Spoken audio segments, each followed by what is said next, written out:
ಸ್ವಭಾವ ಅಂತ ಹೇಳುವುದಕ್ಕೆ ಸಂವಾದಿಯಾಗಿರತಕ್ಕಂತಹ ಶ್ಲೋಕ. ಸರ್ವಭೂತಾನಿ ಕೌಂತೇಯ ಪ್ರಕೃತಿಂ ಯಾಂತಿ ಮಾಮಿಕಾಂ ಕಲ್ಪಕ್ಷಯೇ ಪುನಸ್ತಾನಿ ಕಲ್ಪಾದೌ ವಿಸೃಜಾಮ್ಯಹಂ ಅಂತ ಕೃಷ್ಣ ಹೇಳಿದ್ದಾನೆ. ಹೀಗೆ ಕಲ್ಪಕ್ಷಯೇ, ಒಂದು ಕಲ್ಪ ಮುಗಿಯುವಾಗ ನನ್ನದೇ ಆಗಿರತಕ್ಕಂತಹ ಮಾಮಿಕಾಂ ಪ್ರಕೃತಿಂ, ನನ್ನದೇ ಆಗಿರತಕ್ಕಂತಹ ಪ್ರಕೃತಿಯ ಒಳಗೆ ಎಲ್ಲ ಈ ಚರಾಚರ ವಸ್ತುಗಳು ಸರ್ವಭೂತಗಳು ಕೂಡ ಬಂದು ಸೇರ್ತಾವೆ. ಆ ಕಲ್ಪ ಮುಗಿದು ಹೊಸ ಕಲ್ಪ ಆರಂಭ ಆಗುವಾಗ ಕಲ್ಪಾದವು ವಿಸೃಜಾಮಿ, ನಾನೇ ಪುನಃ ಅದರ ಸೃಷ್ಟಿಯನ್ನೆಲ್ಲ ಮಾಡ್ತೇನೆ ಅಂತ ಹೇಳಿ ಕೃಷ್ಣ ಹೇಳಿದ್ದಾನೆ. ಹೀಗೆ ಭಗವಂತ ಒಂದು ಕಲ್ಪ ಮುಗಿಯುವಾಗ ಅದರ ಎಲ್ಲದನ್ನು ಮುಗಿಸಿಕೊಂಡು ಹೋಗುವಂಥದ್ದು.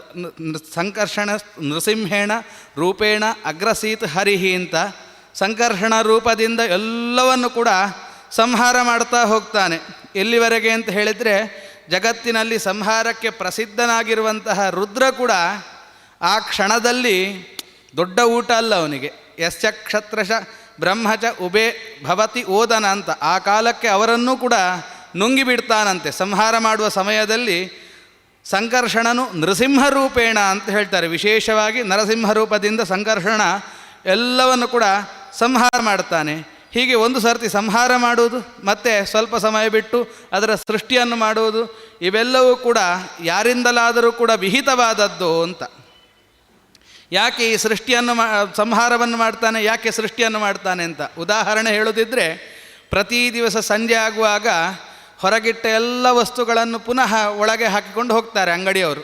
ಎಲ್ಲ ವಸ್ತುವನ್ನು ಒಳಗಿಟ್ಟು ಒಮ್ಮೆ ಪೂರ್ತಿ ಕಸ ಎಲ್ಲ ತೆಗೆದು ಶುದ್ಧ ಮಾಡಿ ಅಂಗಡಿಯ ಬಾಗಿಲನ್ನು ಮುಚ್ಚುತ್ತಾರೆ. ಪುನಃ ಬೆಳಗಾಗಬೇಕಾದ್ರೆ ಪುನಃ ಬೆಳಗೆದ್ದು ಅಂಗಡಿಯ ಬಾಗಿಲನ್ನು ತೆರೆದು ಕಸ ಎಲ್ಲ ಗುಡಿಸಿ ಒಳಗಿದ್ದದ್ದನ್ನೆಲ್ಲ ಹೊರಗೆ ಪುನಃ ಇಡ್ತಾರೆ. ಹೀಗೆ ಅವರು ಯಾಕೆ ಮಾಡ್ತಾರೆ ಅಂತ ಕೇಳಿದರೆ, ಅವರಿಗೆ ವ್ಯಾಪಾರ ಅಂತ ಹೇಳತಕ್ಕಂತಹ ಒಂದು ಆಸೆ ಉಂಟು. ಆ ಒಂದು ನಿಮಿತ್ತದಿಂದ ಅವರು ಆ ವ್ಯಾಪಾರವನ್ನು ಮಾಡ್ತಾರೆ. ಹೀಗೆ ಭಗವಂತನಿಗೆ ಏನಾದರೂ ಒಂದು ಇದರಿಂದ ವಿಶೇಷವಾಗಿರತಕ್ಕಂತಹ ಲಾಭಾಂಶ ಏನಾದರೂ ಉಂಟಾ ಕೇಳಿದರೆ, ಅದಕ್ಕೆ ಈ ಕೊನೆಯ ಮಂತ್ರ ಇದು. ಈ ಒಂದು ಖಂಡದ ಪ್ರಥಮ ಖಂಡದಲ್ಲಿ ಕೊನೆಯ ಮಂತ್ರ. ಪ್ರತಿ ಖಂಡದಲ್ಲಿಯೂ ಕೂಡ ಒಟ್ಟು 4 ಖಂಡ ಈ ಉಪನಿಷತ್ತಿನಲ್ಲಿ. ಪ್ರತಿ ಖಂಡದ ಕೊನೆಗೂ ಕೂಡ ಅತ್ರ ಏತೇ ಶ್ಲೋಕಾಹ ಭವಂತಿ ಅಂತ ಹೇಳಿ ಶ್ಲೋಕ ರೂಪದಲ್ಲಿ ವರ್ಣನೆಯನ್ನು ಮಾಡ್ತಾನೆ ವರುಣ. ತಾನು ಕಂಡಾಗ ಯಾವ ಮಂತ್ರಗಳಿತ್ತು ಅದರ ಉದ್ಗಾರ ರೂಪವಾದ ಅರ್ಥದ ವಿಸ್ತಾರವನ್ನೇ ಪುನಃ ಆ ಶ್ಲೋಕಗಳಲ್ಲೆಲ್ಲ ಹೇಳೋದ್ರಿಂದಾಗಿ ಆ ಶ್ಲೋಕವನ್ನು ಯಾವುದನ್ನು ಕೂಡ ನಾನು ತೆಗೀತಾ ಇಲ್ಲ. ಆದರೆ ಈ ಒಂದು ಚಿಂತೆ ಅಲ್ಲಿ ಆ ಪ್ರಭವಾಪ್ಯಯವು ಅಂತ ಹೇಳುವಂತಹ ಒಂದು ಪದ ಉಂಟು, ಅದಕ್ಕೆ ಅರ್ಥವನ್ನು ಹೇಳಲಿಕ್ಕಿರತಕ್ಕಂತಹ ಒಂದು ಶ್ಲೋಕವನ್ನು ತಗೊಳ್ತೇನೆ. ಅದು ಕೊನೆಯ ಶ್ಲೋಕ. ಭೋಗಾರ್ಥಂ ಸೃಷ್ಟಿರಿತ್ಯನ್ಯೇ ಕ್ರೀಡಾರ್ಥಮಿತಿ ಚಾಪರೇ ದೇವಸ್ಯೈಷಃ ಸ್ವಭಾವೋಯಂ ಆಪ್ತಕಾಮಸ್ಯ ಕಾಸ್ಪೃಹ ಅಂತ ಅಲ್ಲಿ ಕೊನೆಯ ಶ್ಲೋಕ. ಈ ಪ್ರಥಮ ಖಂಡದಲ್ಲಿ ಕೊನೆಯ ಶ್ಲೋಕ. ಭೋಗಾರ್ಥಂ ಸೃಷ್ಟಿರಿತ್ಯನ್ಯೇ, ಕೆಲವರು ಯಾರು ಮೂಢರು. ಭೋಗಾರ್ಥಂ, ಭಗವಂತ ಅವನು ಸಂತೋಷವನ್ನು ಪಡಬೇಕು. ಹಾಗಾಗಿ ಭಗವಂತ ಸಂತೋಷವನ್ನು ಪಡಲಿಕ್ಕೋಸ್ಕರ ಮಕ್ಕಳಾಡಿದಂತೆ ಅಂತ ಮಕ್ಕಳು ಈ ದಾಸರು ಕೂಡ ಅದನ್ನೇ ಹೇಳ್ತಾರೆ. ಮಕ್ಕಳಾಡಿ ಮನೆ ಕಟ್ಟಿದಂತೆ ಆ ಕ್ಷಣದಲ್ಲಿ ಹೊರಟು ಹೋದಂತೆ ಅಂತ ಹೇಳಿ ಆ ಸೃಷ್ಟಿಯ ವರ್ಣನೆಯನ್ನು ಮಾಡುವಾಗ ಇದು ಯಾಕೆ ಹೇಳ್ತಾರೆ ಅಂತ ಕೇಳಿದರೆ, ನಮಗೆ ಅರ್ಥ ಆಗಲಿ ಅಂತ ಹೇಳತಕ್ಕಂತಹ ಉದ್ದೇಶದಿಂದ ಹೇಳಿದ್ದು ಬಿಟ್ಟರೆ, ಭಗವಂತ ಹೇಗೆ ಮಕ್ಕಳಿಗೆ ಆಟ ಆಡಬೇಕು ಅಂತ ಹೇಳತಕ್ಕಂತಹ ಆಸೆಯಿಂದ ಅವರು ಮಾಡ್ತಾರೋ ಹಾಗೆ ಭಗವಂತ ಭೋಗಾರ್ಥಕ್ಕಾಗಿ ಮಾಡುವುದಲ್ಲ. ಅದಕ್ಕೆ ಸೃಷ್ಟಿ ರೀತಿ ಅನ್ಯೇ ಅಂತ ಯಾರು ಮೂಢರು. ಮತ್ತೆ ಕೆಲವರು ಹೇಳ್ತಾರೆ ಕ್ರೀಡಾರ್ಥಮಿತಿ, ಇದು ಲೀಲಾ ವಿನೋದ. ಅವನು ವಿನೋದದಿಂದ ಮಾಡ್ತಾ ಮಾಡ್ತಾ ಹೋಗುವಾಗ ಎಲ್ಲ ಕೆಲಸಗಳು, ಆ ಕೆಲಸ ಮಾಡಿದ್ದ ಈ ಕೆಲಸ ಮಾಡಿದ್ದ, ಇದರ ನಡುವೆ ಒಂದು ಆಟ ಅಂತ. ಹೇಗೆ ಕೃಷ್ಣ ತಾನು ಬೆಣ್ಣೆಯನ್ನು ಕದ್ನು, ಯಾಕೆ ಅಂತ ಕೇಳಿದರೆ ತಾನು ಬಾಲನಾಗಿ ಬಂದಿದ್ದಾಗ ಬಾಲರಂತೆ ನಟಿಸಬೇಕಾಗಿತ್ತು, ಹಾಗಾಗಿ ಬೆಣ್ಣೆ ಕದ್ದದ್ದು. ಆ ಬೆಣ್ಣೆ ಕೂಡ ಕೃಷ್ಣ ತಿನ್ನಬೇಕಾದ್ರೆ ಎಷ್ಟು ಕಷ್ಟ ಅಂತ, ಅಂದರೆ ಕೃಷ್ಣನಿಗೆ ಅಲ್ಲ ಕಷ್ಟ, ನಮ್ಮಂಥವರಿಗಾದರೆ ಎಷ್ಟು ಕಷ್ಟ ಆಗ್ತಿತ್ತು ಅಂತ. ಯಾಕೆ ಕೇಳಿದರೆ ಭಗವಂತನದು ದಿವ್ಯ ಶರೀರ, ಪಾರ್ಥಿವವಾಗಿರತಕ್ಕಂತಹ ಬೆಣ್ಣೆ. ಆ ಹಾಲನ್ನು ಕರೆದು ಆ ಬೆಣ್ಣೆಯನ್ನು ಮಾಡಿದವರು ಗೋಪಿಕೆಯರೆಲ್ಲ ಭೂಮಿಗೆ ಸಂಬಂಧಪಟ್ಟವರೇ. ಪಾರ್ಥಿವವಾದಂತಹ ಬೆಣ್ಣೆ, ಪಾರ್ಥಿವವಾದಂತಹ ಬೆಣ್ಣೆಯನ್ನು ಕೃಷ್ಣ ತಿಂದರೆ ಅವನಿಗೆ ತಿನ್ನಲಿಕ್ಕಿಲ್ಲ. ಯಾಕಂತ ಹೇಳಿದರೆ ಪಾರ್ಥಿವವಾದ ಯಾವ ವಸ್ತುವಿನ, ನಮಗೆ ಕಾಣತಕ್ಕಂತಹ ಯಾವ ವಸ್ತುವಿನ ಸಂಸರ್ಗವೂ ಕೂಡ ಭಗವಂತನಿಗೆ ಇಲ್ಲ. ಅವನಿಗೆ ಅದನ್ನು ತಿಂದು ಹೊಟ್ಟೆ ತುಂಬಬೇಕು, ಅದರಿಂದಾಗಿ ಏನಾದರೂ ಆಗಬೇಕು, ಇಲ್ಲ. ಭಗವಂತ ಎಲ್ಲವನ್ನು ತೋರಿಸಿಕೊಳ್ಳೋದು. ಬಾಲಕೃಷ್ಣನಾಗಿದ್ದಾಗ ಭಗವಂತ ಚಿಕ್ಕ ಮಗು ಅಂತ ಹೇಳಿ ನಾವು ತಿಳ್ಕೊಳ್ಳಿಕ್ಕಿಲ್ಲ. ಆ ಚಿಕ್ಕ ಮಗು ಪೂತನಿ ತನ್ನ ಕೈಯಲ್ಲಿ ಹೀಗೆ ಹಿಡ್ಕೊಂಡಿದ್ದಂತಹ ಮಗು, ಅದು ಮಗುವಿನ ರೂಪದಲ್ಲಿ ಕಂಡ ಭಗವಂತ. ಆ ಕಾಲಕ್ಕೂ ಕೂಡ ಭಗವಂತ ಹೇಗಿದ್ದ? ಚತುರ್ಭುಜ ಶಂಖಚಕ್ರ ಗದಾಧಾರಿಯಾಗಿಯೇ ದೊಡ್ಡದಾಗಿಯೇ ಕಾಣತಕ್ಕಂತಹ ಶಕ್ತಿಯನ್ನು ಹೊಂದಿದ್ದವನಾಗಿದ್ದೇ ಚಿಕ್ಕ ಮಗುವಾಗಿದ್ದ. ಹಾಗೆ ಕ್ರೀಡಾರ್ಥ ಮಿತಿ, ಇದೆಲ್ಲ ಆಟಕ್ಕೋಸ್ಕರ ಮಾಡಿದ ಭಗವಂತ ಅಂತ ಹೇಳಿದರೆ ಅದನ್ನು ನಿರಾಕರಣೆ ಮಾಡ್ತಾನೆ ವರುಣ. ದೇವಸ್ಯೈಷ ಸ್ವಭಾವೋಯಂ, ಇದು ಭಗವಂತನ ಸ್ವಭಾವ, ಅವನಿಗೇನೋ ಸಿಗಬೇಕು ಅಂತಲ್ಲ.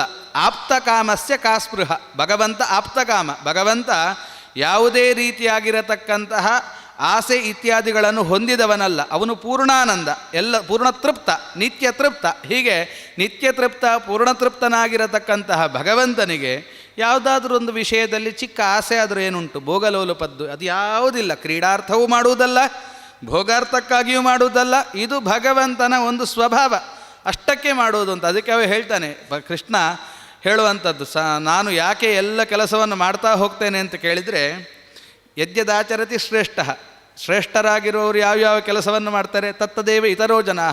ಭಗವಂತ ತಾನು ಯಾವ ಸಮಸ್ಯೆಯೂ ಇಲ್ಲದೆ ಎಲ್ಲ ನಿತೃಪ್ತನಾಗಿರೋದ್ರಿಂದಾಗಿ ಕೂಟಸ್ಥನಾಗಿ ಸುಮ್ಮನೆ ತಟಸ್ಥನಾಗಿ, ಹೇಗೆ ಗರ್ಭಗೃಹದಲ್ಲಿರುವಂತಹ ಭಗವಂತ ಚೂರು ಅಲ್ಲಾಡುವುದಿಲ್ಲ, ಆ ರೀತಿಯಾಗಿ ಸುಮ್ಮನೆ ಕೂತು ಬಿಟ್ಟರೆ, ದೇವರನ್ನು ಕಂಡು ದೇವರ ಭಕ್ತರಾದ ನಾವು ಕೂಡ ಏನೂ ಮಾಡದೆ ಸುಮ್ಮನೆ ಕೂತು ಬಿಟ್ಟರೆ, ಪುರುಷ ಪ್ರಯತ್ನ ಅಂತ ಹೇಳುವಂಥದ್ದು ಇಲ್ಲದೆ ಜಗತ್ತಿನಲ್ಲಿ ಏನೂ ನಡೆಯುವುದಿಲ್ಲ ಅಂತ ಹೇಳುವಂಥದ್ದು ನಮಗೆ ತಿಳಿಯದೇ ಹೋದೀತು. ಅದಕ್ಕೋಸ್ಕರ ಎಲ್ಲ ಕೆಲಸವನ್ನು ಮಾಡೋದು. ಅವನೇ ಹೇಳ್ತಾನೆ, ಸಂಕರಸ್ಯ ಚ ಕರ್ತಾಸ್ಯಾಮ್ ಅಂತ, ವರ್ತ ಏವಚ ಕರ್ಮಣಿ ಅಂತ. ಈ ರೀತಿಯಾಗಿ ನಾನು ಜನರಿಗೆ ಕೆಟ್ಟ ಸಂದೇಶವನ್ನು ಕೊಟ್ಟಂತೆ ಆದೀತು, ಆದುದರಿಂದಾಗಿ ನಾನು ಎಲ್ಲ ಕೆಲಸವನ್ನು ಮಾಡ್ತಲೇ ಇದ್ದೇನೆ ಅಂತ. ಹಾಗೆ ಇದು ಸ್ವಭಾವ ಭಗವಂತನದ್ದು, ಬಿಟ್ಟರೆ ಯಾವುದೂ ಇಲ್ಲ ಅಂತ. ಇದನ್ನು ಕೂಡ ಬ್ರಹ್ಮಸೂತ್ರದ ವ್ಯಾಖ್ಯಾನದಲ್ಲಿಯೂ ಕೂಡ ಹೇಳ್ತಾರೆ. ಲೋಕವತ್ತು ಲೀಲಾ ಕೈವಲ್ಯಂ ಅಂತ ಹೇಳತಕ್ಕಂತಹ ಬ್ರಹ್ಮಸೂತ್ರದ ಅರ್ಥದಲ್ಲಿಯೂ ಕೂಡ ಇದನ್ನು ವಿಶೇಷವಾಗಿ ವಿಸ್ತಾರ ಮಾಡ್ತಾರೆ. ಭಗವಂತ ಎಲ್ಲವನ್ನು ಮಾಡುವಂಥದ್ದು ಲೀಲಾ ಕೈವಲ್ಯ, ಭಗವಂತನಿಗೆ ಇದರಿಂದ ಯಾವ ಆಸೆಯೂ ಇಲ್ಲ ಅಂತ. ಹೀಗೆ ಮೊದಲನೇ ಖಂಡದಲ್ಲಿ 3 ರೂಪವನ್ನು ಹೇಳಿದ. ವೈಶ್ವಾನರ, ಆಮೇಲೆ ತುರ್ಯ ಅಲ್ಲ ತೈಜಸ, ಆಮೇಲೆ ಪ್ರಾಜ್ಞಾ ಅಂತ ಹೇಳತಕ್ಕಂತಹ 3 ರೂಪ. ಆಮೇಲೆ ತುರ್ಯ ರೂಪಕ್ಕೆ ಬರ್ತಾನೆ. ಅದರ 2ನೇ ಖಂಡದ ಆರಂಭ.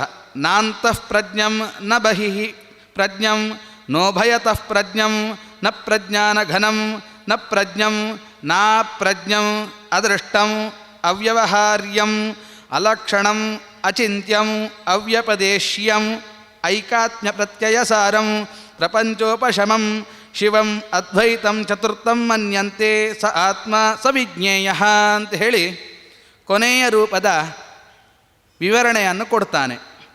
ಇವನು ನ ಅಂತಃಪ್ರಜ್ಞಂ ನ ಬಹಿಪ್ರಜ್ಞಂ ಅಂತ. ನ ಅಂತಃಪ್ರಜ್ಞಂ ಅಂತ ಹೇಳಿದರೆ ಇವನು ಹೇಗೆ ತೈಜಸನು ನಮ್ಮ ಒಳಗಿನ ಜ್ಞಾನವನ್ನು ಕೊಡ್ತಾನೆ, ಸ್ವಪ್ನಾದಿಗಳನ್ನು ತೋರಿಸ್ತಾನೋ ಆ ರೀತಿಯಾಗಿ ಇವನು ಸ್ವಪ್ನಾದಿಗಳನ್ನು ತೋರಿಸುವವನಲ್ಲ. ನ ಬಹಿಪ್ರಜ್ಞಂ, ಹೇಗೆ ವೈಶ್ವಾನರ ವಿಶ್ವರೂಪದಿಂದ ನಮಗೆ ಜಾಗರಿತ ಸ್ಥಾನ ಕಣ್ಣಿನಲ್ಲಿದ್ದುಕೊಂಡು ಇಡೀ ಪ್ರಪಂಚದ ಎಚ್ಚರಿಕೆಯನ್ನು ಕೊಡ್ತಾನೋ ಅದೂ ಅಲ್ಲ. ಅವೆರಡರಿಂದಲೂ ಕೂಡ ವಿಲಕ್ಷಣನಾಗಿದ್ದಾನೆ. ಹಾಗಾಗಿ ನೋ ಉಭಯತಃ ಪ್ರಜ್ಞಂ, ಇವೆರಡನ್ನೂ ಕೊಡುವವನಲ್ಲ. ಮತ್ತು ನ ಪ್ರಜ್ಞಾನ ಘನಂ, 3ನೇ ರೂಪವಾಗಿರತಕ್ಕಂತಹ ಪ್ರಾಜ್ಞನೂ ಅಲ್ಲ ಅಂತ. ಪ್ರಜ್ಞಾನ ಘನ ಅಂತ ಹೇಳಿದರೆ ಪ್ರಾಜ್ಞಾ ಅಂತ ಅರ್ಥ, ಅಲ್ಲೂ ಅಲ್ಲ. ಹಾಗಾದರೆ ಎಲ್ಲವೂ ಅಲ್ಲ, ಅದಲ್ಲ ಇದಲ್ಲ ಇದಲ್ಲ ಅಂತ ಹೇಳ್ತಾ ಬಂದಾಗ ಇವನು ಏನೂ ಇಲ್ಲ ಅಂತ ಹೇಳುವಂಥದ್ದು. ಹೇಗೆ ವಿಮತರು ಹೇಳ್ತಾರೆ, ಇಡೀ ಒಂದು ನಮಗೆ ಯಾವಾಗ ಬ್ರಹ್ಮನ ಜ್ಞಾನ ಉಂಟಾಗ್ತದೋ ಆಗ ಇಡೀ ಜಗತ್ತು ಅಂತ ಹೇಳುವಂಥದ್ದೇ ಇಲ್ಲ ಅಂತ ಆಗಿಬಿಡ್ತದೆ, ಶೂನ್ಯ ಆಗಿಬಿಡ್ತದೆ. ಏನು ವಸ್ತುಗಳು ಇಲ್ಲ, ಯಾವುದೂ ಇಲ್ಲ. ಇಷ್ಟು ಸಮಯ ನಾವು ಮೋಹಕ್ಕೆ ಒಳಗಾಗಿ ಅದಿತ್ತು ಇದಿತ್ತು, ಅದರಲ್ಲಿ ನಾನು ಚೆನ್ನಾಗಿರಬೇಕಿತ್ತು, ಇದನ್ನು ಪಡೆದು ನಾನು ಸುಖವನ್ನು ಅನುಭವಿಸಬೇಕಿತ್ತು, ಅಂಥದ್ದು ಯಾವುದೂ ಇಲ್ಲ, ಶೂನ್ಯವಾಗಿ ಬಿಡ್ತದೆ ಅಂತ. ಶೂನ್ಯ ಅಂತ ಹೇಳಿದರೆ ಏನೂ ಇಲ್ಲದೆ ಇರುವಿಕೆ, ಏನೋ ಒಂದು ಸ್ವಲ್ಪ ಇರುವಿಕೆಯೇ ಅಲ್ಲ, ಏನೂ ಇಲ್ಲದೆ ಇರುವಿಕೆ ಅಂತ ಹೇಳತಕ್ಕಂತಹ ಜ್ಞಾನ ಇಲ್ಲಿ ಆದರೂ ಬಂದಿತ್ತು. ಅದಲ್ಲ ಇದಲ್ಲ ಹಾಗೆ ಹೇಳ್ತಾ ಹೇಳ್ತಾ ಹೋಗುವಾಗ ಅದಕ್ಕೋಸ್ಕರ ನಾ ಅಪ್ರಜ್ಞಂ ಅಂತ ಹೇಳಿದರು. ನಾ ಅಪ್ರಜ್ಞಂ ಅಂತ ಹೇಳಿದರೆ ಸರ್ವಜ್ಞಾನಪ್ರದಂ ಅಂತ ಅರ್ಥ. ಅದಕ್ಕೆ ಮಧ್ವರು ಭಾಷ್ಯದಲ್ಲಿ ಹಾಗೆ ಹೇಳ್ತಾರೆ, ನಾ ಪ್ರಜ್ಞಂ ಅಂತ ಹೇಳಿದರೆ ಅವನು ನಮಗೆ ಎಲ್ಲ ರೀತಿಯಾಗಿರತಕ್ಕಂತಹ ಸರ್ವಜ್ಞಾನವನ್ನು ಕೂಡ ಕೊಡುವಂತಹ ರೂಪ ಅಂತ. ಅಂಥವನು ಅದೃಷ್ಟಂ, ನಮ್ಮಿಂದ ನೋಡಲಿಲ್ಲ ಅಂತ. ಅದೃಷ್ಟ ಅಂತ ಹೇಳತಕ್ಕಂತಹ ಪದದ ಅರ್ಥ ಏನು ಕೇಳಿದರೆ ಯಾರೂ ನೋಡಲಿಲ್ಲ ಅಂತಲ್ಲ, ನಮಗೆ ನೋಡಲಿಕ್ಕಾಗುವುದಿಲ್ಲ ಅಂತ. ಯಾಕೆ ಅಂತ ಕೇಳಿದರೆ ಈ ಮೂವರನ್ನು ನಾವು ದಾಟಿರಬೇಕು. ವಿಶ್ವ ತೈಜಸ ಪ್ರಾಜ್ಞ ಅಂದರೆ ಈ ಶರೀರಕ್ಕೆ ಸಂಬಂಧಪಟ್ಟವರನ್ನು ನಾವು ದಾಟಿದರೆ ಮಾತ್ರ ಇವನನ್ನು ನೋಡಲಿಕ್ಕೆ ಸಾಧ್ಯ. ಹಾಗಾಗಿ ಇವನು ಅದೃಷ್ಟ ಅಂತ ಹೇಳಿದರೆ, ನಮಗೆಲ್ಲರಿಗೂ ಕೂಡ ಇರತಕ್ಕಂತಹ ಜ್ಞಾನ ಏನುಂಟು, ಇದು ನಮ್ಮ ಬಹಿರಿಂದ್ರಿಯದಿಂದ ಬಂದಂತಹ ಜ್ಞಾನ. ಇಂತಹ ಬಹಿರಿಂದ್ರಿಯದಿಂದ ನಮಗೆ ಬರತಕ್ಕಂತಹ ಜ್ಞಾನಗಳೆಲ್ಲ ಏನುಂಟು, ಅವೆಲ್ಲವೂ ಪ್ರಕೃತಮಯವಾಗಿರತಕ್ಕಂತಹ ಜ್ಞಾನ. ಪ್ರಕೃತ ಅಂತ ಹೇಳಿದರೆ ಪ್ರಕೃತಿಗೆ ಸಂಬಂಧಪಟ್ಟದ್ದು. ಹೀಗೆ ಪ್ರಕೃತಿಗೆ ಸಂಬಂಧಪಟ್ಟದ್ದು ಯಾವೆಲ್ಲ ಜ್ಞಾನ ಉಂಟು, ಇಂತಹ ಜ್ಞಾನದಿಂದ ಮೋಕ್ಷ ಅದು ಸಾಧ್ಯ ಇಲ್ಲ. ಈ ಪ್ರಕೃತಿಯಿಂದ ಇತರವಾಗಿರತಕ್ಕಂತಹ ಜ್ಞಾನ ಏನುಂಟು, ಅದು ಬಂದಾಗ ಮಾತ್ರ ನಮಗೆ ಮೋಕ್ಷ ಸಾಧ್ಯ. ಹೀಗೆ ಮೋಕ್ಷಪ್ರದನಾಗಿರತಕ್ಕಂತಹ ಭಗವಂತನನ್ನು ನಾವು ಯಾರೂ ಕಂಡದ್ದಿಲ್ಲ. ಹಾಗಾಗಿ ಅವನು ಅದೃಷ್ಟ. ಹಾಗಾದರೆ ಯಾರಿಗೆ ದೃಷ್ಟನಾಗಿದ್ದಾನೆ ಅಂತ ಕೇಳಿದರೆ, ಮುಕ್ತಯೋಗ್ಯರಿಗೆಲ್ಲ ದೃಷ್ಟನಾಗಿದ್ದಾನೆ. ಅವರು ನಿನ್ನ ಆ ರೂಪವನ್ನು ತೋರಿಸು, ಆ ರೂಪವನ್ನು ತೋರಿಸು ತೋರಿಸು ಅಂತ ಹೇಳಿ ಬಹಳ ಪ್ರಾರ್ಥನೆಯನ್ನು ಮಾಡಿದ್ದಾರೆ.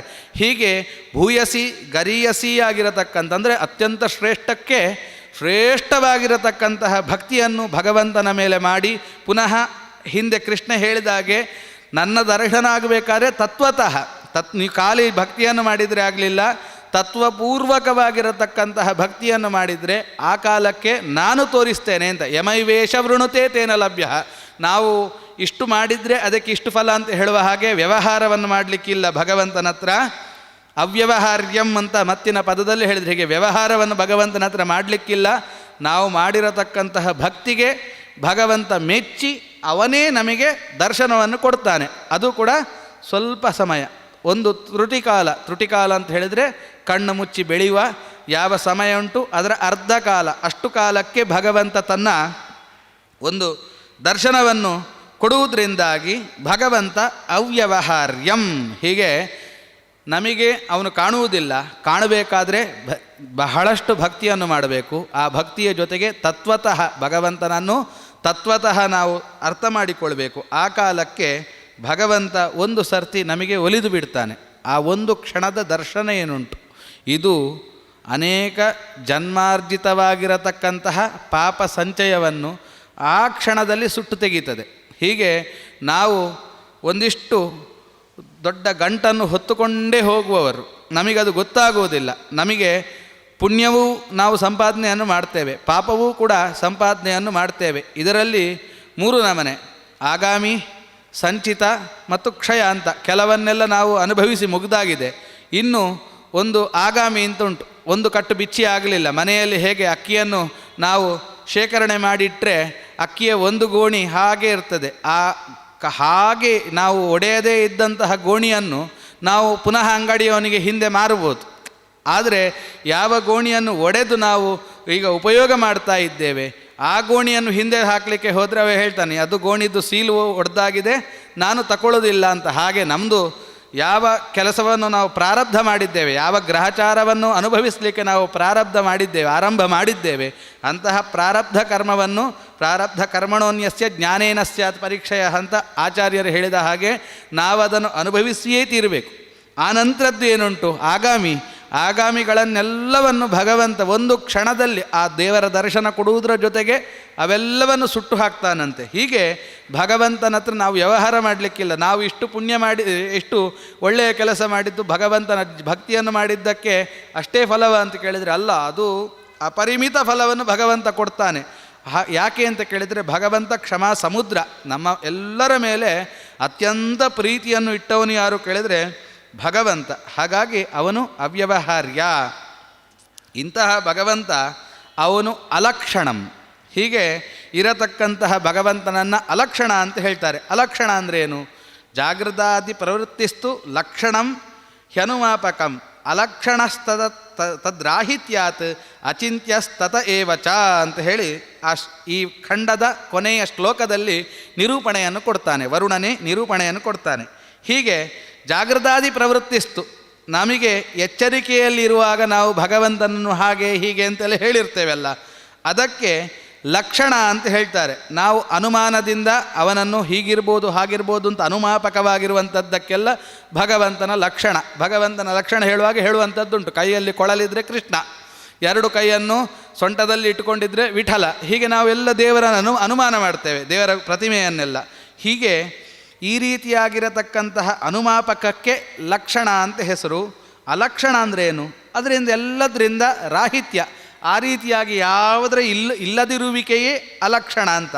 ಹೀಗೆ ಆದ್ದರಿಂದಾಗಿ ಅಲಕ್ಷಣ ಅಂತ ಹೇಳುವಂತಹ ಪದಕ್ಕೆ ಏನರ್ಥ ಕೇಳಿದರೆ ಅಚಿಂತ್ಯ ಅಂತ. ಭಗವಂತ ಹೀಗೆ ಇರ್ತಾನೆ ಅಂತ ಹೇಳಲಿಕ್ಕೆ ಸಾಧ್ಯ ಇಲ್ಲ. ನಾವು ಭಕ್ತಿ ಮಾಡುವಾಗ ನಮಗೆ ಅತ್ಯಂತ ಪ್ರಿಯವಾದ ಭಗವಂತನನ್ನೇ ಭಕ್ತಿಯನ್ನು ಮಾಡಿಕೊಂಡು ಅದೇ ರೂಪದ ದರ್ಶನ ಆಗಲಿ ಅಂತ ಅತ್ಯಂತ ಆಕಾಂಕ್ಷಿಗಳಾಗಿದ್ದರೆ ಆ ರೀತಿಯಾದ ದರ್ಶನವನ್ನು ಕೊಡದೇ ಇರ್ಬೋದು ಭಗವಂತ. ಯಾಕೆ ಕೇಳಿದರೆ ನಮಗೆ ನಮ್ಮ ಒಳಗಿನ ರೂಪ ಏನುಂಟು ಅದು ಗೊತ್ತಿಲ್ಲ, ನಮ್ಮ ಸ್ವರೂಪ ಏನುಂಟು ನಮಗೆ ಗೊತ್ತಿಲ್ಲ. ಅದಕ್ಕೆ ಒಂದು ಆಚ್ಛಾದನೆ ಉಂಟು. ನಮಗೆಲ್ಲರಿಗೂ ಕೂಡ ಎರಡೆರಡು ಆಚ್ಛಾದನೆ ಉಂಟು. ಆಚ್ಛಾದನೆ ಅಂತ ಹೇಳಿದರೆ ಪರದೆ. ಮೂಲತಃ ನಮ್ಮ ದೇಹದೊಳಗಿರತಕ್ಕಂತಹ ಆತ್ಮ ಏನಿದ್ದಾನೆ ಅವನು ಅತ್ಯಂತ ಸಂತೋಷವನ್ನು ಉಣ್ಣುವವನಾಗಿದ್ದಾನೆ. ಅಂತಹ ಸಂತೋಷ ಸ್ವರೂಪಿಯಾಗಿರತಕ್ಕಂತಹ ಆತ್ಮನಿಗೆ ಎರಡು ಪರದೆಗಳುಂಟು. ಒಂದು, ಅವನು ಏನು ಅಂತ ನಮಗೆ ತಿಳಿಯದ ಹಾಗೆ ಈ ಸ್ಥೂಲ ಶರೀರ ಏನುಂಟು, ನಮ್ಮ ಹೊರಗಡೆ ಕಾಣತಕ್ಕಂತಹ ಶರೀರ ಉಂಟು, ಅದಕ್ಕೆ ನಾನೇನು ಅಂತ ಅಂದರೆ ಒಳಗಿರತಕ್ಕಂತಹ ನಮ್ಮನ್ನು ಎಲ್ಲ ಚೇಷ್ಟೆಯನ್ನು ಮಾಡಿಸತಕ್ಕಂತಹ ನಾನು ಅಂತ ಹೇಳಿ ಎದೆ ತಟ್ಟಿ ಹೊಡ್ಕೊಳ್ಳುವಾಗ ಯಾರು ವಾಚ್ಯನೋ ಅವನು ಹೇಗಿದ್ದಾನೆ ಅಂತ ತಿಳಿಯದೇ ಇರುವಿಕೆ ಒಂದು ಮೊದಲಿನ ಪರದೆ.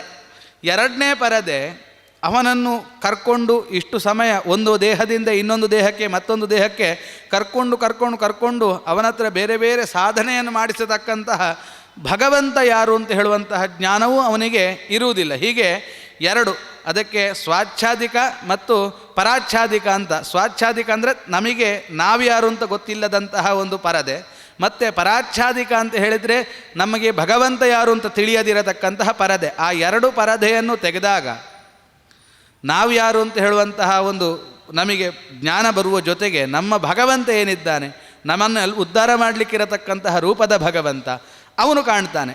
ಕಾಣುವಾಗ ನಾವು ಇಷ್ಟು ಸಮಯ ಯಾವ ರೂಪವನ್ನು ಉಪಾಸನೆ ಮಾಡಿದ್ದೇವೋ ಆ ರೀತಿಯಾದಂತಹ ಉಪಾಸನೆಗಳನ್ನೆಲ್ಲ ಮೀರಿರತಕ್ಕಂತಹ ರೂಪದಿಂದ ಭಗವಂತ ತನ್ನನ್ನು ತೋರಿಸ್ತಾನೆ. ಹಾಗಾಗಿ ಅಲಕ್ಷಣಂ ಅಂತ ಹೇಳಿದರೆ ನಾವು ಲಕ್ಷಿಸಿದಂತೆ ಭಗವಂತ ಇಲ್ಲ. ಭಗವಂತ ಈ ರೀತಿಯಾಗಿ ಇದ್ದಾನೆ ಅಂತ ಹೇಳಿ ನಾವು ಏನು ಯೋಚನೆ ಮಾಡಿದ್ದೇವೆ ಹಾಗೆ ಭಗವಂತನನ್ನು ಕಟ್ಟಿ ಹಾಕಲಿಕ್ಕಾಗೋದಿಲ್ಲ. ಹೀಗೆ ಭಗವಂತ ಇರ್ತಾನೆ, ನನಗೆ ಹೀಗೆ ತೋರಬೇಕು ಅಂತ ಹೇಳಿ ಭಗವಂತನನ್ನು ನಾವು ಕಟ್ಟಿ ಹಾಕಲಿಕ್ಕಾಗುವುದಿಲ್ಲ. ಎಲ್ಲದರಿಂದಲೂ ಮೀರಿರತಕ್ಕಂತಹ ಅತ್ಯಂತ ಹೆಚ್ಚಿನ ಸಂತಸವನ್ನು ನೀಡತಕ್ಕಂತಹ ರೂಪ ಅದು ಭಗವಂತನದ್ದು.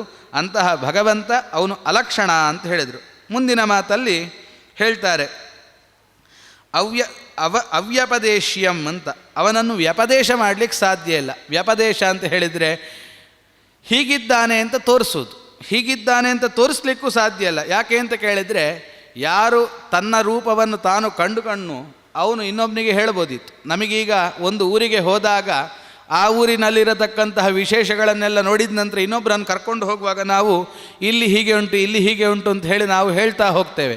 ಆದರೆ ಪ್ರತ್ಯೇಕ ರೂಪವಾಗಿರತಕ್ಕಂಥ ನಮಗೆ ಯಾರಾದರೂ ಭಗವಂತನನ್ನು ಕಂಡವರು ಅವರು ವರ್ಣನೆಯನ್ನು ಮಾಡಿದರೆ ನಮಗೆ ಅದು ಗೊತ್ತೇ ಆಗುವುದಿಲ್ಲ. ಯಾಕೆ ಕೇಳಿದರೆ ನಮಗೆ ಸ್ವಾಚ್ಛಾದಿಕ ಉಂಟು, ಪರಾಚ್ಛಾದಿಕವೂ ಉಂಟು. ಯಾರ ಪರಾಚ್ಛಾದಿಕ ನಾಶ ಆಗಿದೆ, ಯಾರಿಗೆ ಸ್ವಾಚ್ಛಾದಿಕ ನಾಶ ಆಗಿದೆ ಅವರಿಗೆ ಮಾತ್ರ ಭಗವಂತನ ವರ್ಣನೆಯೆಲ್ಲ ಅರ್ಥ ಆಗುವುದು. ನಮಗೆ ಎಷ್ಟು ವರ್ಣನೆ ಮಾಡಿದರೂ ಕೂಡ ನಮಗೆ ಪ್ರಾಕೃತಿಕವಾಗಿರತಕ್ಕಂತಹ ಇಂದ್ರಿಯದಿಂದ ಜನ್ಯವಾದ ಜ್ಞಾನ ಇರುವುದರಿಂದಾಗಿ ಅಪ್ರಾಕೃತ ಅಂತ ಹೇಳುವಂತಹ ವಿಶೇಷ ವರ್ಗದ ಯಾವ ವಿಷಯವನ್ನು ಹೇಳಿದರೂ ಕೂಡ ಆ ವರ್ಗದ್ದು ನಮಗೆ ತಿಳಿಯುವುದೇ ಇಲ್ಲ. ಹಾಗಾಗಿ ಭಗವಂತ ಅವ್ಯಪದೇಶ, ಅವನನ್ನು ಹೀಗೆ ಅಂತ ಹೇಳಿ ನೀವು ಹೇಳಲಿಕ್ಕೆ ಸಾಧ್ಯ ಇಲ್ಲ, ವ್ಯಪದೇಶ ತೋರಿಸಲಿಕ್ಕೆ ಸಾಧ್ಯ ಇಲ್ಲ. ಮತ್ತು ಐಕಾತ್ಮ್ಯ ಪ್ರತ್ಯಯಸಾರಂ ಅಂತ ಅವನನ್ನು ಹೊಗಳಿದರು.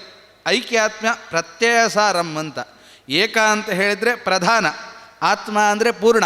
ಇಡೀ ಜಗತ್ತನ್ನು ತಾನು ಒಬ್ಬನೇ ಪೂರ್ಣನಾಗಿ ಅದನ್ನು ಹಿಡಿದುಕೊಂಡಿದ್ದಾನೆ. ಹೇಗೆ ಇಡೀ ಜಗತ್ತನ್ನು ಸಾಧನೆಯನ್ನು ಮಾಡಿ ಇಡೀ ಜಗತ್ತಿನಲ್ಲಿ ತನ್ನ ಹಿಡಿತವನ್ನು ಸಾಧಿಸಿದ್ದಾನೆ ಅಂತ ಹೇಳಿದರೆ, ಇಡೀ ಜಗತ್ತು ಅಂತ ಹೇಳುವಾಗ ನಾವಿರತಕ್ಕಂತಹ ಈ ಒಂದು ಬ್ರಹ್ಮಾಂಡ ಅಲ್ಲ, ಎಷ್ಟೋ ಬ್ರಹ್ಮಾಂಡಗಳು ಹಿಂದೆ ನಡೆದು ಹೋಗಿದೆ.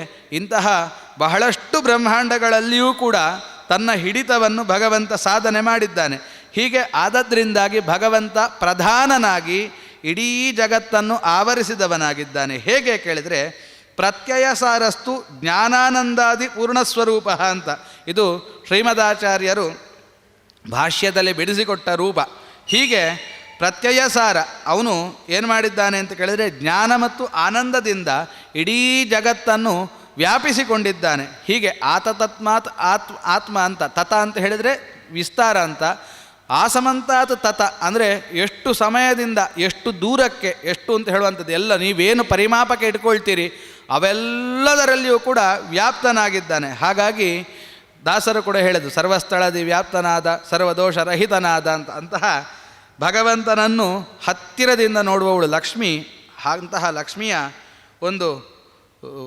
ಅವಳ ಏನೊಂದು ಸೇವೆ ಉಂಟು, ಅದು ಅತ್ಯಂತ ಪರಮವಾದದ್ದು. ಅಂತಹ ಸೇವೆಯನ್ನು ಜಗತ್ತಿನಲ್ಲಿ ಯಾರೂ ಮಾಡಲಿಕ್ಕೆ ಸಾಧ್ಯ ಇಲ್ಲ ಅಂತ. ಹೀಗೆ ಐಕಾತ್ಮ್ಯ ಪ್ರತ್ಯಯ ಸಾರ ಅಂತ ಹೇಳಿದರೆ, ಜ್ಞಾನಾನಂದ ಸ್ವರೂಪದಿಂದ ಇಡೀ ಜಗತ್ತನ್ನು ತಾನು ವ್ಯಾಪಿಸಿ ಅದರಲ್ಲಿ ತನ್ನ ಹಿಡಿತವನ್ನು ಚೆನ್ನಾಗಿ ಸಾಧನೆ ಮಾಡಿದವ ಅಂತ.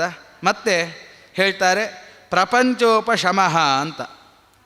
ಪ್ರಪಂಚೋಪಶಮ ಅಂತ ಹೇಳಿ ಈ ರೂಪದ ವರ್ಣನೆಯನ್ನು ಮಾಡ್ತಾರೆ. ಪ್ರಪಂಚ ಉಪಶಮ ಅಂತ ಅಂದರೆ, ಪ್ರಪಂಚಂ ದೇಹಬಂಧಾಖ್ಯಂ ತುರೀಯ ಶಮಯೇತ್ ಯತಃ ಪ್ರಪಂಚೋಪಶಮಸ್ತೇನ ಅಪ್ಯುಕ್ತಸ್ಸ ಭಗವಾನ್ ಪ್ರಭು ಅಂತಹ ಮಧ್ವಾಚಾರ್ಯರು ಈ ಒಂದು ಪದಕ್ಕೆ ಚಂದ ಅರ್ಥವನ್ನು ಬಿಡಿಸಿಕೊಡ್ತಾರೆ.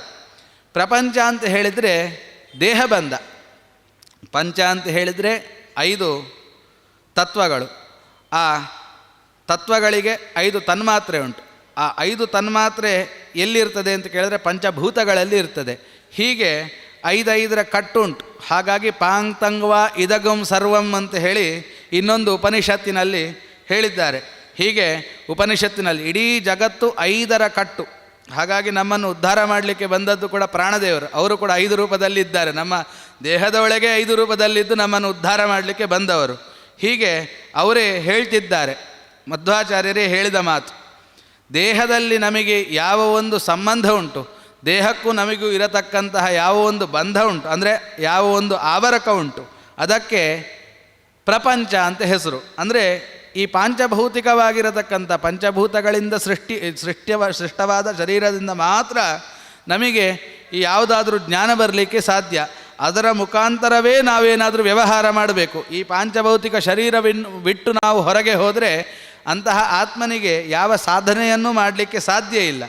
ಆದರೆ ಈ 4ನೇ ರೂಪದ ಭಗವಂತ ಏನಿದ್ದಾನೆ, ತುರ್ಯ ಅಂತ ಹೆಸರು, ಅವನೇನು ಮಾಡ್ತಾನೆ ಅಂತ ಕೇಳಿದರೆ ಇದನ್ನು ನಮಗೆ ಉಪಶಮನ ಮಾಡ್ತಾನೆ.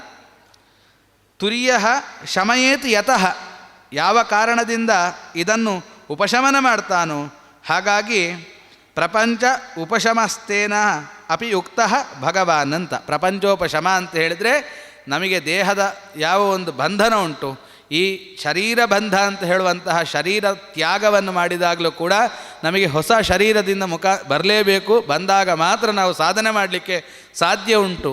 ಆದರೆ ಈ ರೀತಿಯಾಗಿರತಕ್ಕಂತಹ ಪ್ರಾಪಂಚಿಕವಾದ ಶರೀರ ಏನುಂಟು ಅದನ್ನು ಬಿಟ್ಟಾಗಲೂ ಕೂಡ ಸಾಧನೆ ಮಾಡಲಿಕ್ಕೆ ಬೇಕಾಗಿರತಕ್ಕಂತಹ ವ್ಯವಸ್ಥೆಯನ್ನು ಮಾಡಿಕೊಡುವವ ಪ್ರಪಂಚೋಪಶಮ ಅಂತ. ಅವನೇ ಶಿವಂ.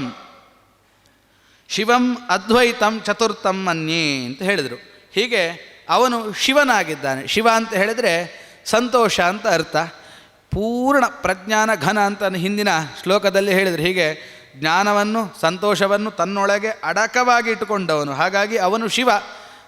ಭಗವಂತನ ವರ್ಣನೆ ಕೂಡ ಶಿವ ಅಂತ ಹೇಳಿ ಬಹಳಷ್ಟು ಶ್ಲೋಕಗಳಲ್ಲಿ ಬರ್ತದೆ. ಇನ್ನು ಮುಂದುವರಿಸಿ ಹೇಳ್ತಾರೆ ಅದ್ವೈತಂ. ಭಗವಂತ ಏನಾಗಿದ್ದಾನೆ, ಅವನು ಅದ್ವೈತನಾಗಿದ್ದಾನೆ. ಅದ್ವೈತ, ಈ ಚತುರ್ಥ ರೂಪದ ಭಗವಂತನಿಗೆ ಅದ್ವೈತ ಅಂತ ಹೇಳತಕ್ಕಂತಹ ಹೆಸರಿನಿಂದ ಕರೀತಾರೆ.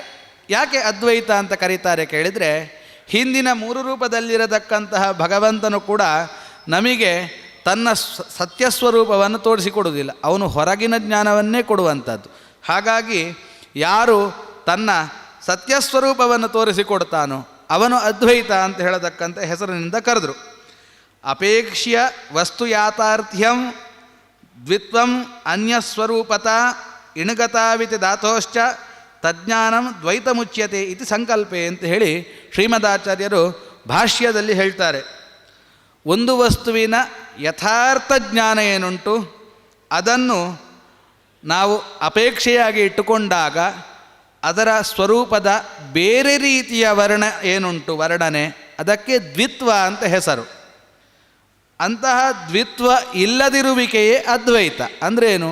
ಆ ವಸ್ತು ಏನುಂಟು ಆ ವಸ್ತುವಿನ ಯಥಾರ್ಥ ಜ್ಞಾನ ಬರುವಂಥದ್ದು. ಹಾಗಾಗಿ ನಮ್ಮನ್ನು ಇಷ್ಟು ಕಾಲದಲ್ಲಿ ಎತ್ತಿ ಕೊಂಡಾಡಿ ಉದ್ಧಾರ ಮಾಡಲಿಕ್ಕೆ ನಾವು ಭಕ್ತಿಯನ್ನು ಮಾಡಿದಾಗ ಅದಕ್ಕೆ ಬೇಕಾಗಿರತಕ್ಕಂತಹ ಸಕಲ ಉಪಕರಣಗಳನ್ನೆಲ್ಲ ನಮಗೆ ವ್ಯವಸ್ಥೆ ಮಾಡಿಕೊಟ್ಟು, ಅದರ ಜೊತೆಗೆ ಅದಕ್ಕೆ ಧಾರ್ಮಿಕವಾಗಿರತಕ್ಕಂತಹ ಧರ್ಮಬುದ್ಧಿಯನ್ನು ಹೊಂದಿರತಕ್ಕಂತಹ ಸದ್ಭಕ್ತರನ್ನು ನಮಗೆ ಮೇಳೈಸಿಕೊಟ್ಟು, ತನ್ಮುಖಾಂತರವಾಗಿ ನಮ್ಮ ಜ್ಞಾನ ಇನ್ನೂ ಅಭಿವೃದ್ಧಿ ಆಗಲಿಕ್ಕೆ ಬೇಕಾಗಿರತಕ್ಕಂತಹ ಸಾಧನೆಗೆ ಸಹಕಾರವನ್ನಿತ್ತು ಒಂದು ದಿವಸ ತನ್ನ ನಿಜಸ್ವರೂಪವನ್ನು ನಮಗೆ ತೋರಿಸಿಕೊಟ್ಟು, ತನ್ನಂತರ ಶಾಶ್ವತವಾಗಿರತಕ್ಕಂತಹ ಮುಕ್ತಲೋಕದಲ್ಲಿ ತನ್ನನ್ನು ತಾನು ಪ್ರಕಟೀಕರಿಸಿಕೊಂಡು ಅಲ್ಲಿ ಅವನನ್ನು ನಾವು ಹೊಂದುವಾಗ ನಮ್ಮನ್ನು ಚೆನ್ನಾಗಿ ಕಾಪಾಡುವವ ಯಾರು ಅಂತ ಕೇಳಿದರೆ 4ನೇ ರೂಪ.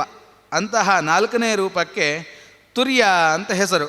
ಅಂತಹ ಭಗವಂತ ಸ ಆತ್ಮ ಸ ವಿಜ್ಞೇಯ, ಅವನನ್ನು ತಿಳ್ಕೊಳ್ಬೇಕು ಅಂತ. ಸ ಜ್ಞೇಯ ಅಲ್ಲ, ಸ ವಿಜ್ಞೇಯ ಅಂತ ಹೇಳಿದರು. ಇಲ್ಲಿ ಪುನಃ ಒಂದು ಉಪಸರ್ಗವನ್ನು ವಿಶೇಷವಾಗಿ ಹಾಕಿದರು. ಯಾಕೆ ಕೇಳಿದರೆ, ಅವನನ್ನು ತಿಳ್ಕೊಳ್ಳುವಾಗ ಇಷ್ಟರವರೆಗಿನ ದೇವರನ್ನು ನಾವು ಬೇರೆ ಬೇರೆ ದೇವರನ್ನೆಲ್ಲ ಉಪಾಸನೆ ಮಾಡಿದಾಗ ತಿಳ್ಕೊಳ್ಳುವಾಗ ತತ್ವ ಮುಖಾಂತರವಾಗಿ ತಿಳ್ಕೊಳ್ಬೇಕಾಗಿಲ್ಲ, ಅವರ ಭಕ್ತಿಯನ್ನು ಮಾಡಿದರೆ ಸಾಕು, ಭಗವಂತ ಒಲಿತಾನೆ. ಆದರೆ ತುರ್ಯನಾಮಕ ಭಗವಂತ ಒಲಿಬೇಕಾದರೆ ಕೇವಲ ಭಕ್ತಿ ಒಂದು ಸಾಕಾಗುವುದಿಲ್ಲ, ತತ್ವಪೂರ್ವಕವಾಗಿ ಭಗವಂತನ ತತ್ವಪೂರ್ವಕವಾಗಿರತಕ್ಕಂಥ ಭಕ್ತಿಯನ್ನು ಮಾಡಿದರೆ ಮಾತ್ರ ಅವನು ಒಲಿಯುವುದು ಅಂತ ಹೇಳೋದನ್ನು ನಮಗೆ ತೋರಿಸಲಿಕ್ಕೋಸ್ಕರ ಸ ವಿಜ್ಞೇಯ ಅಂತ ಹಾಕಿದರು. ಹೀಗೆ ಆ ಭಗವಂತನ 4 ರೂಪದ ವರ್ಣನೆಯನ್ನು 2 ಖಂಡಗಳಲ್ಲಿ ಚೆನ್ನಾಗಿ ತೋರಿಸ್ತಾರೆ. ಹೀಗೆ ಓಂಕಾರಕ್ಕೆ 4 ಪ್ರಭೇದವನ್ನು ಹೇಳಿದರು. ಚತುಷ್ಪಾತ್ ಅಂತ 4 ಪಾದವನ್ನು ವರುಣ ವಿವರಣೆ ಮಾಡ್ತಾನೆ.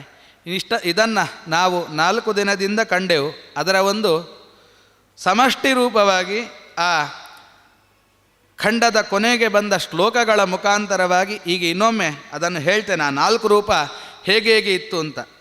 ಬಹಿಪ್ರಜ್ಞೋ ವಿಭುರು ವಿಶ್ವ ಅಂತಃಪ್ರಜ್ಞಸ್ತು ತೈಜಸಃ ಅಂತ. ನಮಗೆ ಹೊರಗಿನ ಎಲ್ಲ ಜ್ಞಾನವನ್ನು ಕೊಟ್ಟವನು ವಿಶ್ವ ಅಂತ ಹೇಳತಕ್ಕಂತಹ ಭಗವಂತ. ಅವನು ವಿಭು ಅಂದರೆ ಅತ್ಯಂತ ಐಶ್ವರ್ಯವನ್ನು ಹೊಂದಿದವನು. ಇನ್ನು ಅಂತಃಪ್ರಜ್ಞಸ್ತು ತೈಜಸಃ, ನಮ್ಮ ಒಳಗಿನ ಜ್ಞಾನವನ್ನು ಕೊಟ್ಟವ. ಒಳಗೆ ಜ್ಞಾನ ಕೊಟ್ಟದ್ದು ಅಂತ ಹೇಳಿದರೆ ಸ್ವಪ್ನದ ಮುಖಾಂತರ ನಮ್ಮ ಅಂತಶ್ಚಕ್ಷುವನ್ನು ತೆರೆದು ನಮ್ಮ ಸ್ವರೂಪದ ಜ್ಞಾನ ಅಲ್ಲ, ನಮಗೆ ಸ್ವಪ್ನದ ಮುಖಾಂತರ ನಮ್ಮ ಒಳಗೆಯೂ ಕೆಲವೊಂದೆಲ್ಲ ಜ್ಞಾನವನ್ನು ಕೊಟ್ಟ ಅಂಥವನು ತೈಜಸ. ಘನಪ್ರಜ್ಞಸ್ತಥಾ ಪ್ರಾಜ್ಞ ಏಕ ಏವ ತ್ರಿಧಾ ಸ್ಮೃತಃ ಅಂತ. ಘನಪ್ರಜ್ಞ ಅಂದರೆ ಪ್ರಜ್ಞೆಯೇ ಇರಲಿಲ್ಲ, ಒಳಗೆ ಕತ್ತಲು, ಅಂತಹ ಆವರಕವಾಗಿರತಕ್ಕಂತಹ ಘನೀಭೂತವಾದ ಕತ್ತಲಿನಲ್ಲಿ ಏನಿಲ್ಲ, ಅವನೊಟ್ಟಿಗೆ ನಾವಿದ್ದು ಸಂತೋಷವನ್ನು ಮಾತ್ರ ಆನಂದ ಭೋಜಿಯಾಗಿ ನಮಗೆ ಸಂತೋಷವನ್ನು ಮಾತ್ರ ಕೊಟ್ಟಂತಹ ರೂಪ ಅದು ಪ್ರಾಜ್ಞ. ಈ 3 ರೂಪವು ಏಕ ಏವ ಅಂದರೆ ಓಂಕಾರದಿಂದ ಹೊರಟಂಥದ್ದೇ ರೂಪ. ಆ ಏಕ ಏವ ತ್ರಿಧಾ ಸ್ಮೃತಃ 3 ಭೇದವನ್ನು ತೋರಿಸಿದರು. ಇನ್ನು ದಕ್ಷಿಣಾಕ್ಷಿ ಮುಖೇ ವಿಶ್ವ, ಈ 3 ರೂಪ ವಿಶ್ವ ತೈಜಸ ಪ್ರಾಜ್ಞ ಅಂತಿರುವಂತಹ 3 ರೂಪ ನಮ್ಮ ದೇಹದಲ್ಲಿ ಎಲ್ಲಿ ಉಂಟು ಅಂತ ಪುನಃ ವರ್ಣನೆ ಮಾಡ್ತಾರೆ.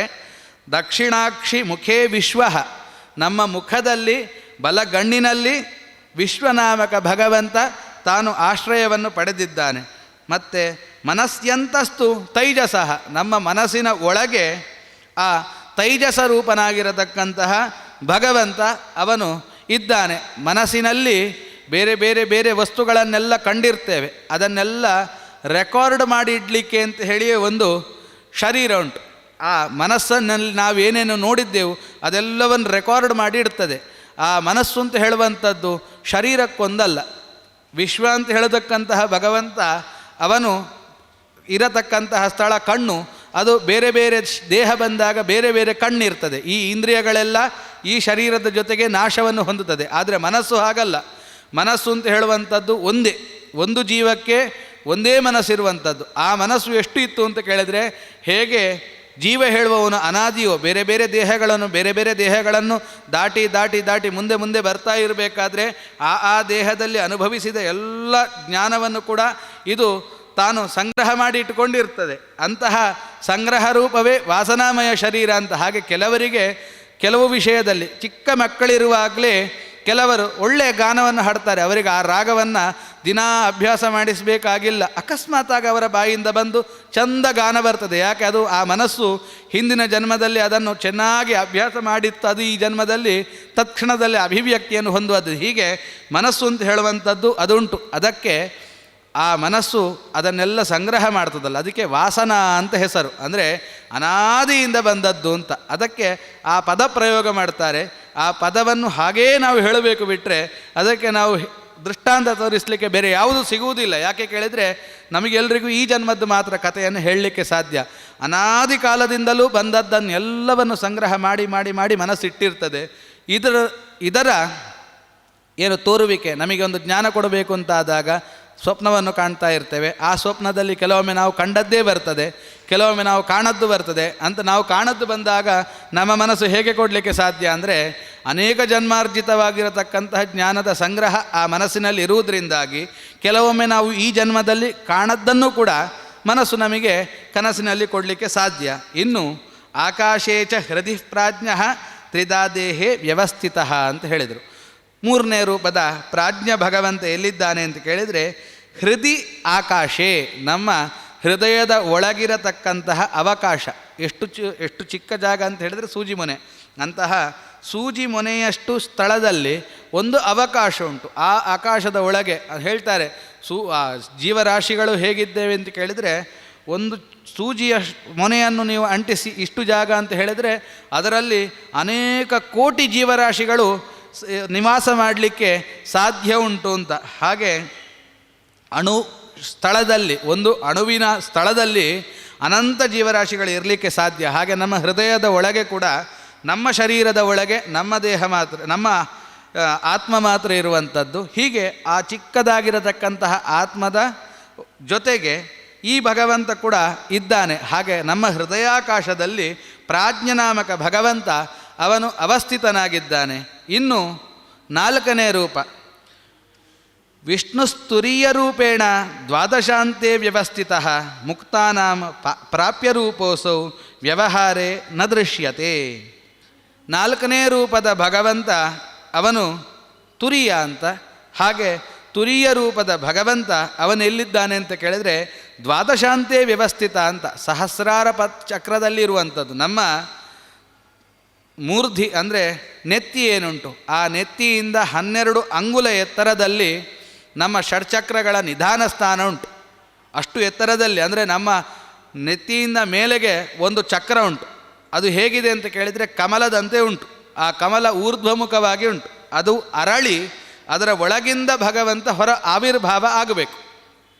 ಆ ಪದ್ಮ ಅರಳಬೇಕಾದ್ರೆ ನಾವು ಹಿಂದೆ ಹೇಗೆ ಯೋಗಿಗಳು ತಪಸ್ಸನ್ನು ಆಚರಿಸ್ತಾರೆ ಅಂತ ಕಂಡಿದ್ದೆವು, ಹಾಗೆ ಅವರು ಮೂಲಾಧಾರದಿಂದ ಆರಂಭ ಮಾಡ್ತಾರೆ. ಅವರು ಕೂತ್ಕೊಳ್ಳುವಾಗಿರತಕ್ಕಂತಹ ನಾಭಿಯಿಂದ ಕೆಳಗಿರತಕ್ಕಂತಹ ಮೂಲಾಧಾರ, ಆ ಮೂಲಾಧಾರದಿಂದ ಷಡ್ಚಕ್ರವನ್ನು ತಂದು ಷಡ್ಚಕ್ರವನ್ನು ಭೇದ ಮಾಡಿದಾಗ ಸಹಸ್ರಾರ ಚಕ್ರದಲ್ಲಿ ಭಗವಂತ ಅರಳುವಂಥದ್ದು.